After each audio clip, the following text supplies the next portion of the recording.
स्वागत है आप सभी का एक और नई वीडियो में। आज की वीडियो में हमारे पास में है Newton backward and forward interpolation, जो कि न्यूमेरिकल मेथड्स का एक बहुत ही इंपॉर्टेंट टॉपिक है और इसमें दो फॉर्मूले होते हैं और इन दोनों फॉर्मूलों को कैसे इस्तेमाल करना है वो भी मैं आपको बताऊंगा। बस आप मेरे साथ पेन एंड कॉपी लेकर स्टार्ट कर सकते हैं। तो सबसे पहले देखो, हमारे पास में जो क्वेश्चन दिया गया है उसके बेसिस पर हम देखेंगे कि इन दोनों फार्मूलों का हमें इस्तेमाल कैसे करना है।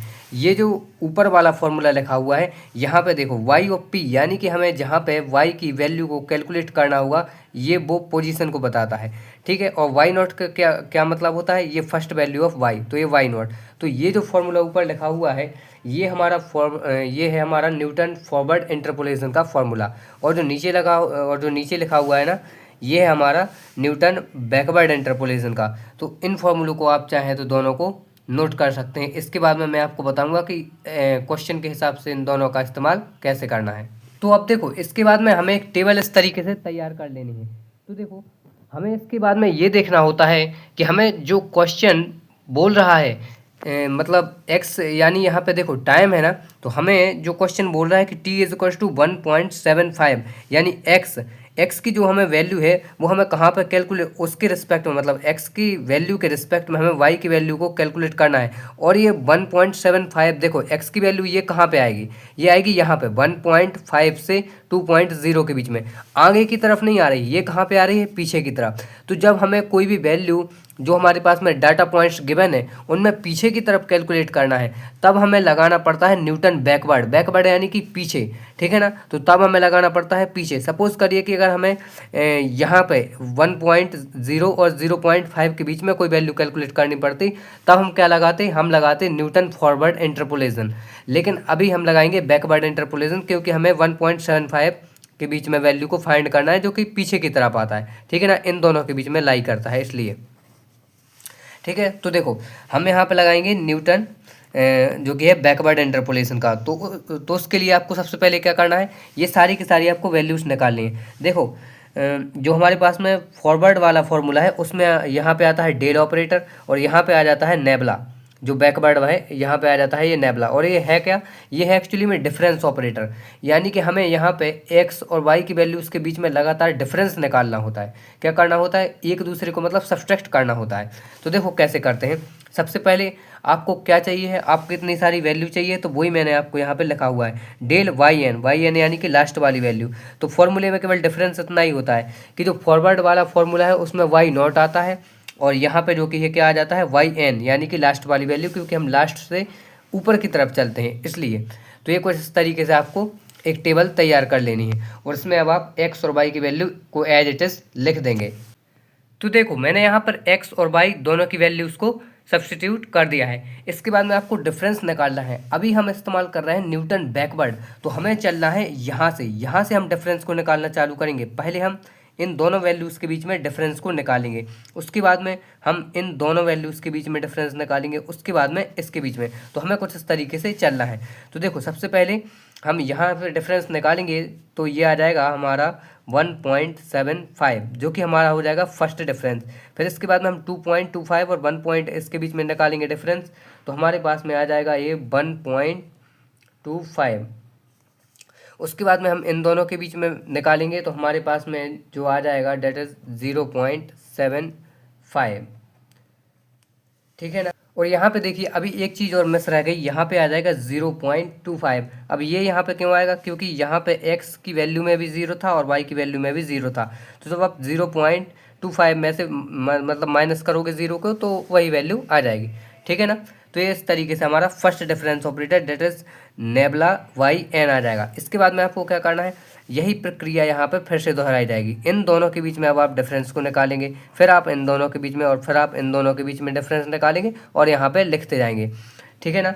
तो जैसे ही आप यहाँ पे डिफरेंस निकालोगे तो ये आ जाएगा आपके पास में 0.5, यहाँ पे भी आ जाएगा आपके पास में 0.5, और इसमें से इसको भी सब्सट्रैक्ट करोगे तो आ जाएगा 0.5, और आप इसके बाद में यहाँ पे आ जाएगा 0, यहाँ पे भी आ जाएगा 0, यहाँ पे, क्योंकि तीनों को एक दूसरे में से सब्सट्रैक्ट करोगे तो 0 0 ही आएगा।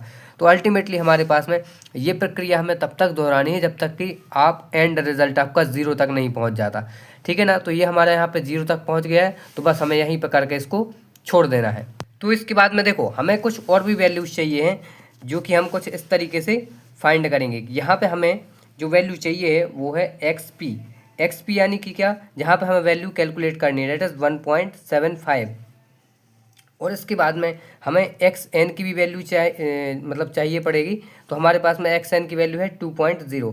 एक्स एन यानी क्या, ये लास्ट वाली एक्स की वैल्यू, तो ये एक्स एन है, तो ये 2.0। अब ये चाहिए क्यों, क्योंकि हमें यहाँ पे निकालना है एक्चुअली में पी। तो पी हम कैसे निकालते हैं, पी इज इक्वल टू हमारे पास में जो फॉर्मूला होता है वो होता है X P minus X N, और ये डिवाइड बाई होता है एच। एच क्या होता है, एच होता है इंटरवल, यानी कि एक्स की वैल्यूज़ के बीच में कितना डिफरेंस है। तो यहाँ पे देखो 0 से 0.5 और फिर 1.0 1.5 यानी कि 0.5 का डिफरेंस है। तो एच हमारा 0. यहाँ पे 5 हो जाएगा, ठीक है ना। तो इस तरीके से अगर हम यहाँ से पी की वैल्यू को कैलकुलेट करेंगे तो ये हमारे पास में आ जाएगी 0.-0.5। तो ये हमारे पास में इस तरीके से पी की वैल्यू आ जाएगी। तो देखो इसके बाद में अब हमें कुछ भी नहीं करना है, अब हमें न्यूटन बैकवर्ड इंटरपोलेशन का जो कि है फॉर्मूला लगाना है और उसमें वैल्यू को सब्स्टिट्यूट कर देना है। तो यहाँ पे हमें वैल्यू जो कि है वो मिल जाएगी। तो देखो अब वैल्यू को किस तरीके से हमें यहाँ पे पुट करना है, देखो तो यहाँ पे हमें वाई पी यानी कि हमें वो वैल्यू जो कि चाहिए है, तो 1.75 पे हमें वाई की वैल्यू को कैलकुलेट करना है। तो यहाँ पे आ जाएगा 1.75। और यहाँ पे देखो वाई एन क्या है, वाई एन यानी कि वाई की जो लास्ट वाली वैल्यू थी तो वो हमारे पास में कितनी है, वो है हमारे पास में 4.0। तो इसको मैं केवल 4 लिख रहा हूँ। उसके बाद में हमारे पास पी की हमने वैल्यू कितनी निकाली है, -0.5। तो हमारे पास में -0.5 आ जाएगा।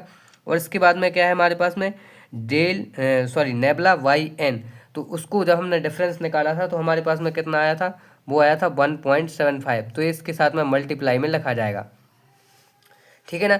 इसी तरीके से आपको ये फॉर्मूला कहाँ तक बढ़ाना है, जितनी आपके पास में डिफरेंस की वैल्यू है आपको वहाँ तक करना है। तो अभी हमारे पास में जितनी है उसके हिसाब से आ जाएगा।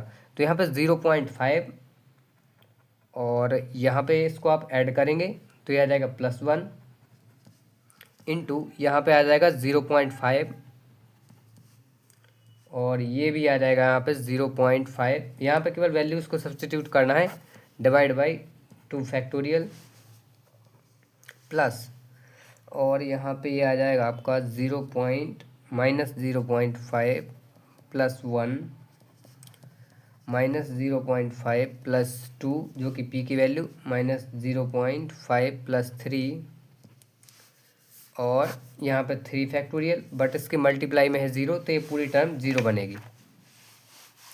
तो देखो इसके बाद में क्या करना है कि y 1.75 इसको अब आपको बस कैलकुलेट करना है। तो जैसे ही आप सारे को कैलकुलेट करोगे तो आपके पास में आएगा 4 - 0.875 प्लस 0.625 और इसका आपके पास में जो रिज़ल्ट निकल के आएगा वो आएगा 3.0625। ये आपका फाइनल आंसर होगा जो कि आपकी कैलकुलेटेड वैल्यू है बाय न्यूटन बैकवर्ड इंटरपोलेशन। तो इसी तरीके से होता है फॉरवर्ड इंटरपोलेशन का फॉर्मूला, वो आपको कब लगाना है वो भी मैं आपको बता दूँ। तो इसके बाद में देखो हमारे पास में एक और नेक्स्ट क्वेश्चन है और इस क्वेश्चन में भी एक्स और वाई की वैल्यू दे रखी है और क्या कहा जा रहा है कि calculate the value of Y at X is equal to 0.2। तो देखो यहाँ पे जो 0.2 की वैल्यू है वो 0.1 और 0.3 के बीच में लाई करती है। तो इस क्वेश्चन का आंसर आप मुझे बताएंगे कि कौन से फॉर्मूले से आएगा और किस तरीके से आप इसको कैलकुलेट करेंगे।